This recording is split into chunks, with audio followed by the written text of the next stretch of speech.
अब अगर आपके रोजगार की व्यवस्था नहीं हो पा रही, आपके नौकरी की व्यवस्था नहीं हो पा रही है, आपके बिजनेस की व्यवस्था नहीं हो पा रही है, आपके रोजगार की व्यवस्था नहीं हो पा रही है, तो उसकी व्यवस्था करने के लिए पान के पत्ते का प्रयोग कैसे करेंगे? रोजगार की मुश्किलों को कैसे दूर करेंगे? 27 पान के पत्ते ले लें और हर पान के पत्ते में डंठल लगी रहेगी। याद रखिए, डंठल जरूर लगी रहेगी। उसके बाद हर पान के पत्ते को डंठल से आप बांधते जाइए। लाल धागे में बांध करके इस पान के पत्तों की एक माला बना लीजिए। इसको नवरात्रि में किसी भी रात को, याद रखिए रात को, नवरात्रि 24 तारीख तक है, 24 अक्टूबर तक है, तो किसी भी रात को देवी के गले में पहना दें, देवी को समर्पित कर दें और इसके बाद माता से प्रार्थना करें कि आपके रोजगार की व्यवस्था जल्दी हो जाए।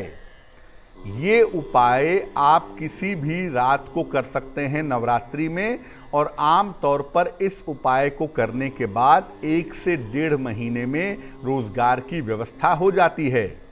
ये माला देवी के गले में तब तक पड़ी रहेगी जब तक नवरात्रि समाप्त नहीं हो जाती है, और जब नवरात्रि समाप्त हो जाए तब, या रोजगार की व्यवस्था तुरंत हो जाए तब आप इस माला को ले जाकर के जल में प्रवाहित कर दें।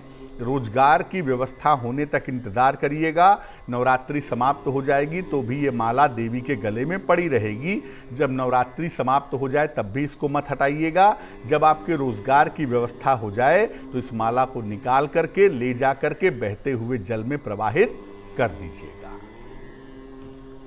अब आपको बताते हैं कि धन का लाभ पाने के लिए पान के पत्ते का प्रयोग कैसे करेंगे।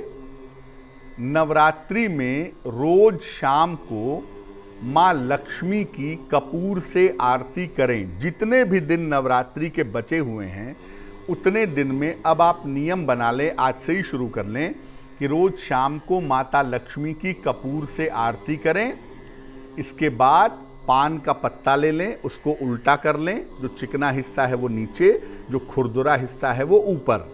खुरदुरे हिस्से पर गुलाब की पंखुड़ियाँ, 2, 4, 5 पंखुड़ियाँ रख करके माता के चरणों में समर्पित करें।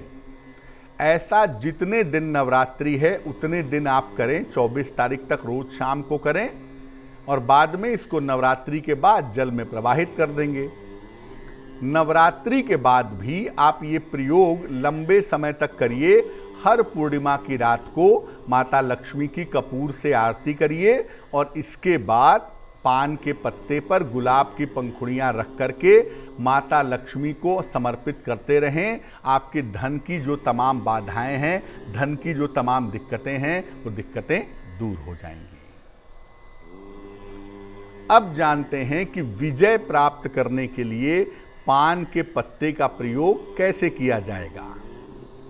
आप किसी चीज़ में विजय पाना चाहते हैं, वैसे ये उपाय आप नवरात्रि में भी कर सकते हैं। और नवरात्रि के अलावा जब आपकी परीक्षा हो, एग्ज़ाम हो, आप मुकदमे के लिए जा रहे हों, कोई कंपटीशन देने जा रहे हों, आप चाहते हो कि उसमें आपको सफलता मिले, विजय मिले, तो क्या करेंगे? शुद्ध घी का 1 मुखी दीपक अपने पूजा स्थान पर जलाइए। एक पान के पत्ते को उल्टा करके घी के दीपक के सामने या उसके ऊपर उल्टा करके रखिए 2-4 मिनट। इसके बाद आप देखेंगे कि पत्ते के ऊपर एक हल्की सी कालिख आ गई है, एक हल्की सी कालिमा आ गई है। इस कालिमा को निकाल करके पान के पत्ते में से ऐसे ले लें और अपने कंठ पर लगा लें। बस मुकदमे में, प्रतियोगिता में, परीक्षा में आपको सफलता मिलेगी। जिस दिन आपका मुकदमा हो, जिस दिन आपकी परीक्षा हो, जिस दिन आपकी प्रतियोगिता हो, उस दिन अगर आप ये उपाय कर लें तो आपके लिए बहुत ज़्यादा अच्छा होगा, बहुत ज़्यादा बेहतर होगा। आपको मुकदमे में, वाद विवाद में, प्रतियोगिता में, परीक्षा में सफलता ज़रूर मिलेगी।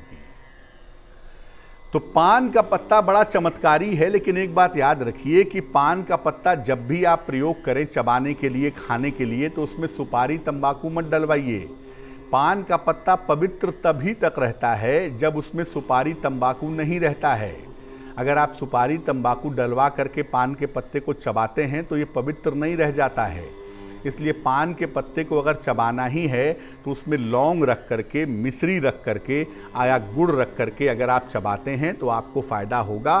ख़ास तौर से जिनको बोलने का काम करना है, जिनको वाणी का काम करना है, वो चाहते हैं कि उनकी वाणी अच्छी हो जाए, उनकी आवाज़ मधुर हो जाए, तो पान के पत्ते में लौंग रखकर शुद्ध पान का पत्ता, केवल का पान का पत्ता आप चबाइए, आपको लाभ ज़रूर होगा।